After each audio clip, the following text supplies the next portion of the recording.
Estudo do Apocalipse. Hoje estaremos estudando sobre o Apocalipse, capítulo 11. Um piedoso ministro escocês ensinava a um de seus maroquianos a ler. O pastor viu que aquele homem era um estudante aplicado e capaz, pois rapidamente aprendeu a ler a Bíblia. Um dia, o ministro encontrou a esposa daquele homem na rua e perguntou-lhe se ele vinha fazendo progresso na leitura da Bíblia, ao que ela respondeu: "A Bíblia, meu senhor? Ora, já faz algumas semanas que ele passou para a leitura de jornais. Muitos confundem progresso com avanço. Nunca um livro foi tão odiado como a Bíblia. Muitos estudiosos a negaram, ridicularizaram e tentaram destruí-la. Eles a queimaram e quiseram acabar com ela para sempre." Apocalipse 11 é uma história de triunfo das Santas Escrituras. Verso 1 diz: "Foi-me dado um caniço semelhante a uma vara, e também me foi dito: dispõe-te e mede o santuário de Deus, o seu altar e os que nele adoram." O santuário não pode ser uma referência ao Templo de Jerusalém, pois ele foi destruído por Tito no ano 70 depois de Cristo. E João recebeu a visão 26 anos depois, em 96 depois de Cristo. Tem que ser uma referência ao templo ou santuário celestial mencionado tantas vezes no livro do Apocalipse. Os adoradores. Trata-se dos que adoram a Deus, o verdadeiro povo de Deus. Eles serão medidos não de acordo com a sua estatura física, mas por um padrão do que é certo, uma lei ou princípio de ação. Tiago 2,12 diz: "Falai de tal maneira e de tal maneira procedei como aqueles que hão de ser julgados pela lei da liberdade." O contexto de Tiago 2,12 nos revela que esta é uma referência aos 10 mandamentos que dizem: "Não matarás e não adulterarás." Tiago 2, versículo 11. Medindo o templo. O ato de medir algum objeto requer que seja dada atenção especial àquele objeto. A ordem de medir o templo de Deus é um comando profético para que a igreja dê uma atenção especial ao assunto do templo ou do santuário. Verso 2 diz: Mas deixa de parte o átrio exterior do santuário, e não o meças, porque foi ele dado aos gentios. Estes por 42 meses calcarão aos pés a cidade santa." O átrio exterior do santuário. O átrio era o lugar onde eram sacrificadas as vítimas, cujo sangue era ministrado no santuário. Onde Jesus devia morrer? No Calvário, na Judéia.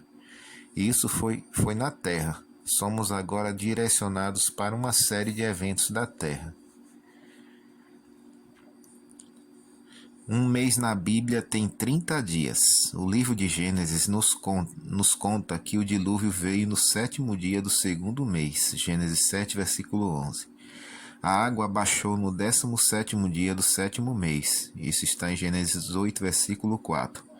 O dilúvio continuou por 5 meses, do 2º ao 7º mês. As águas prevaleceram sobre a terra por 150 dias. Isso indica que cada um dos 5 meses mencionados tem 30 dias. Versos 3 e 4. Darei a minhas 2 testemunhas que profetizem por 1260 dias, vestidas de pano de saco. São estas 2 oliveiras e os 2 candeeiros que se acham em pé diante do Senhor da terra. 2 testemunhas. Zacarias capítulo 4 fala acerca de 2 oliveiras e 2 castiçais representando a palavra de Deus. Zacarias 4,6 diz: prosseguiu ele e me disse: Esta é a palavra do Senhor a Zorobabel, não por força nem por violência, mas pelo meu espírito, diz o Senhor dos Exércitos. Lâmpadas ou castiçais. A Bíblia se refere à palavra de Deus como uma lâmpada. Salmo 119, versículo 105 e versículo 130. O salmista Zacarias e João, na ilha de Patmos, todos se referem às Santas Escrituras como a luz. Onde não há Bíblia, há escuridão espiritual. Durante a Idade Escura, a Bíblia foi desprezada. Testemunhas. A Bíblia não é só representada como a luz, mas também como uma testemunha. Jesus diz que as Escrituras testificam dele. Isso está em João 5, verso 39. A história do Evangelho é uma testemunha para todo mundo. Mateus 24, versículo 14. Na linguagem simbólica do Apocalipse, os dois candeeiros e as duas testemunhas são referências à palavra de Deus. Existem dois, o Antigo Testamento e o Novo Testamento. Ambos são importantes. Alguns acham que só o Novo Testamento é importante. Você não pode entender o Novo Testamento sem a base fornecida pelo Antigo. Jesus e os apóstolos citavam fartamente o Antigo Testamento. Vestidas de pano de saco, durante 1260 anos, as duas testemunhas estão vestidas de pano de saco, um símbolo de obscuridade. Nos tempos bíblicos, o pano de saco era uma referência ao luto. Por que a Bíblia estava de luto? A Bíblia ficou escondida sob linguagens desconhecidas. Quem não lesse o hebraico ou o grego não podia ler a Bíblia. Era ilegal ler a Bíblia naquela época. Mesmo os que liam em latim estavam proibidos de ler a Bíblia. Antes da imprensa, a Bíblia, que era escrita à mão, custava tão caro que somente os que eram muito ricos podiam tê-la. Uma Bíblia custava mais do que uma fazenda. Os mestres eruditos das universidades e mosteiros tinham acesso à Bíblia, mas não as pessoas comuns. Verso 5. Se alguém pretende causar-lhe dano, sai do fogo da sua boca e devora os inimigos. Sim, se alguém pretende causar-lhes dano, certamente deve morrer, causando dano à palavra de Deus. Opor-se, corromper ou perverter o testemunho da palavra de Deus e desviar as pessoas dela é fazer mal contra ela. Os que fazem isso serão consumidos pelo fogo que sai da sua boca para os devorar. A Bíblia declara que eles serão punidos no lago que arde com fogo e enxofre. Isso está em Malaquias 4, versículo 1. Verso 6. Ela tem autoridade para fechar o céu, para que não chova durante os dias em que profetizarem. Tem autoridade também sobre as águas, para convertê-las em sangue, bem como para ferir a terra com toda a sorte de flagelos, tantas vezes quantos quiserem. Pela palavra de Deus, Elias fechou as janelas do céu, de maneira que não choveu por 3 anos e meio.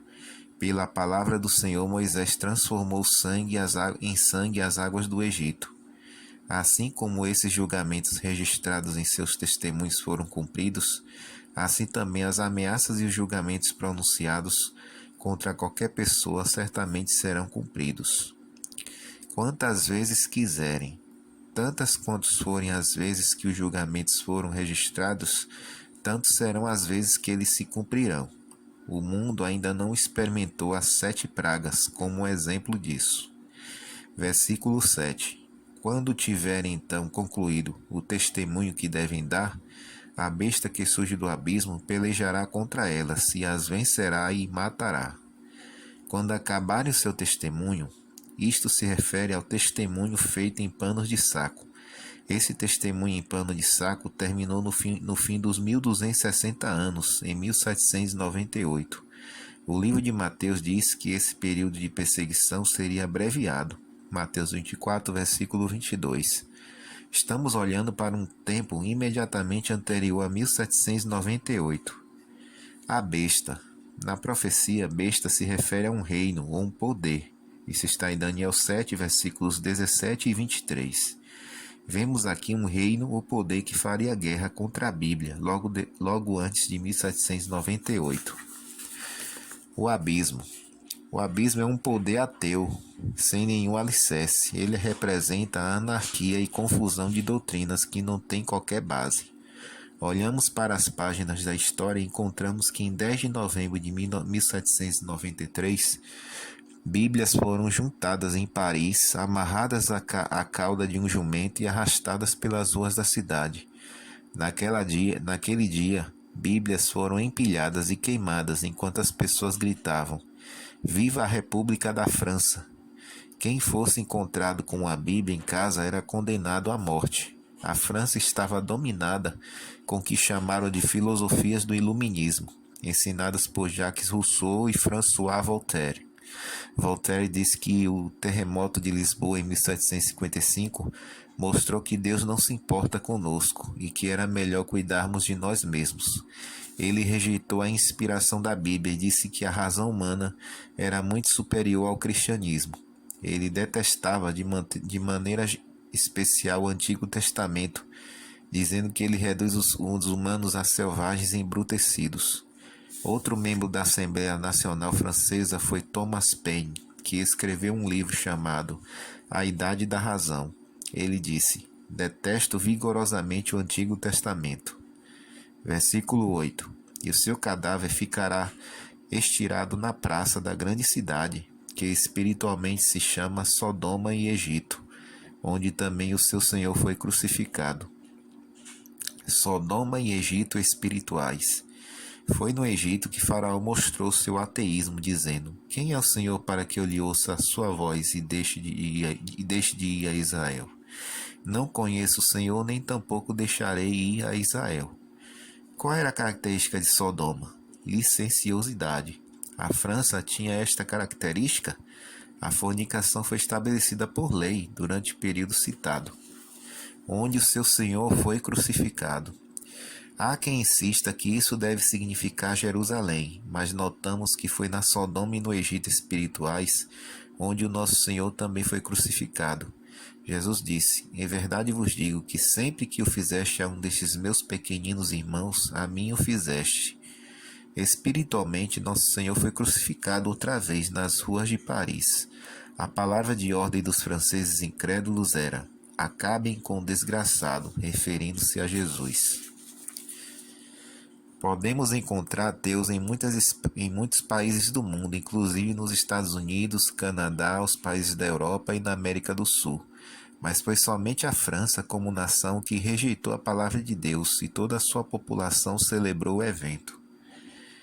Em 11 de novembro de 1793 foi comemorado o Festival da Razão na Catedral de Notre-Dame.